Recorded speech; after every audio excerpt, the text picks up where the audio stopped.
As a child, Tooke lived in one of the great cities of iron and stone, where he would climb the tall, angular towers and marvel at the ability of man to tame nature.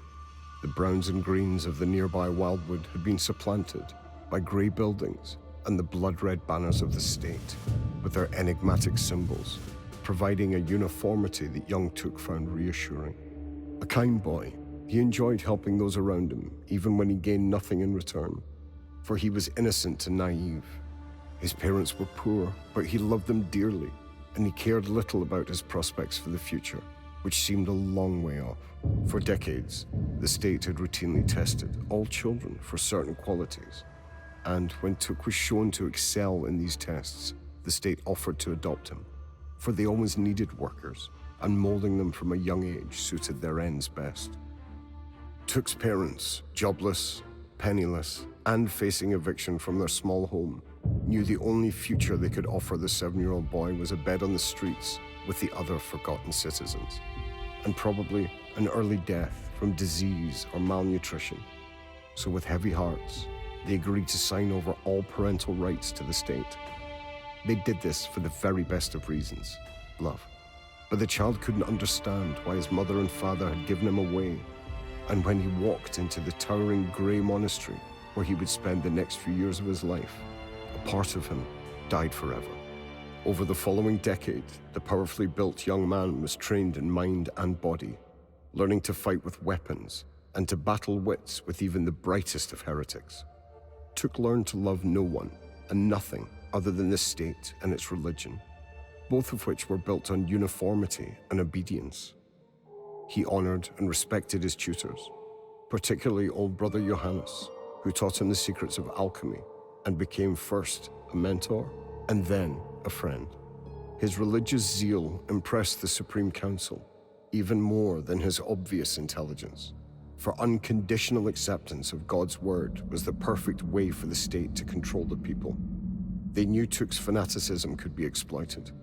When he turned 17, he was drafted into the feared Inquisition, a role for which he was perfectly suited.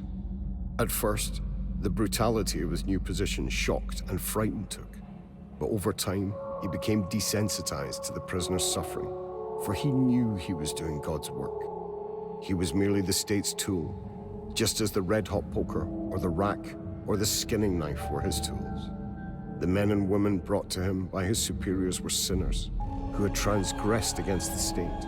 They deserved the agonies inflicted upon them in his incense-filled interrogation chamber, far beneath the stone streets. However, the state's issued incense made Tooke's eyes water, so he began experimenting with herbs and alchemical formulae, crafting various powders of his own to burn. One of these, with a high concentration of dried Amanita muscaria, awakened a hitherto unknown power in Tooke, who, inhaling the smoke deeply, realized he could for a short time cast his mind outside of his body and sense people in other rooms, even if they were not visible to him. With this new weapon, he would go out into the city hunting for sinners. Many would-be rebels and their families were arrested over the years as a result of Tooke's newfound ability.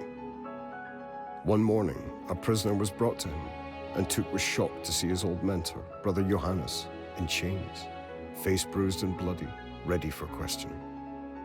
Johannes was by now in his 90s, and Tooke had always believed completely loyal to the state. What crimes could this feeble old man be guilty of to end up here, surrounded by incense and implements of torture? Sedition was the charge. The abbot said he was part of a secret network of spies, passing information back and forth in a foolish attempt to foment rebellion. Tooke was ordered to extract Brother Johannes' secrets as soon as possible. The accusation was obviously false, and for the first time in his life, Tooke found himself questioning the state. If they could be wrong about Brother Johannes, they might have been wrong about dozens of other prisoners he had questioned over the years. There was nothing for it, though. He had God's work to do, and with an unaccustomed heavy heart, he set about the business of extracting whatever information he could from his old friend. Every scream from Brother Johannes twisted a knife in Tooke's own guts, but mercifully, the elderly alchemist's heart gave out quickly. He had proclaimed his innocence until his very last shuddering breath. And as he expired, Tooke felt another change come over him. Whatever the reasons for this abomination, the state were not the infallible, loving protector he had believed.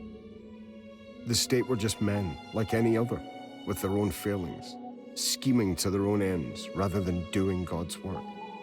From then on, Tooke recognized the innocence in many of the people he was tasked with questioning, and he knew what he was doing was evil. The Inquisition was evil, and so, by extension, was the state. He could not be a part of it anymore. The state did not just let people leave, though, and Tooke knew that his own thoughts would be considered seditious. He would be arrested and brutally questioned by one of his own Inquisition colleagues, ending up either dead or a mere mindless husk. The only way to survive was to make his way outside the city gates to a place he'd never been before, even as a child, the Greenwood. So taking a loaf of bread, his censer, and a few pouches of his own prized incense, he waited until the night fell and made his way through the streets, taking care to avoid patrols, for even a friar could be stopped and questioned if found outdoors at this time. Reaching the city gates, he crouched in the gloom, breathed deeply of the incense, and cast his mind ahead. To his dismay, the gatehouse was heavily guarded, even at this late hour, and although he was a skilled fighter, there were far too many soldiers to attempt overpowering them all. He had lost his faith in the state, but not yet in God. Looking to the sky, he prayed for a sign, for some means of escape.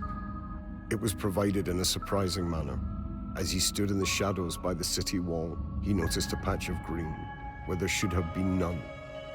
Ivy had somehow taken root and grown thickly all the way up the wall.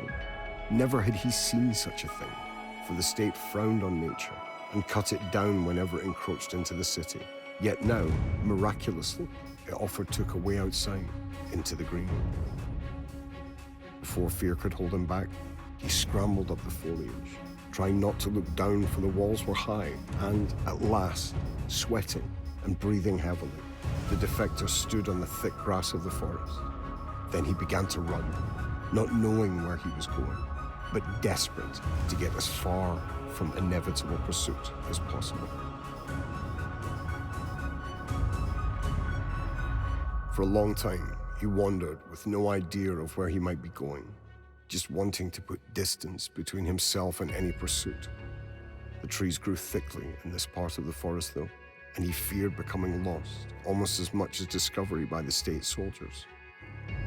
The sound of a waterfall came to him, and he decided to head there for a drink and to plan his next move. He began walking, then stopped dead in his tracks as an arrow hammered into the tree beside him, and a commanding voice called out, "Hold, friar."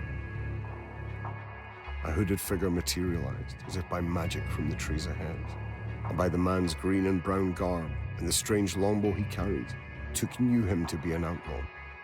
The Inquisitor looked back over his shoulder, wondering if he should simply head back the way he'd come, but a giant warrior holding a hammer now blocked his path. At first, Tooke feared they would kill him out of hand, but they simply wanted to rob him, and upon realizing he was penniless, took him prisoner, assuming a state inquisitor would fetch a decent ransom. As the outlaws ate a cold meal back at their camp that night, Tooke told them his story. They were skeptical, fearing he might be trying to trick them and bring the law down upon them, but his sincerity finally convinced them to free his bonds. Over time, the friar proved himself in battle, and the outlaws grew to trust him, recognizing his defection and newfound hatred for the state as genuine. He still pays homage to the one God, even if he has rejected all other state tenets and teachings. And he still carries his old incense burner, fashioned now into more easily wielded bludgeoning weapon, the fumes from which bring strength and succor to his allies. For the soldiers in the state keeps, the cloying smell of incense is often the last thing they know in this world.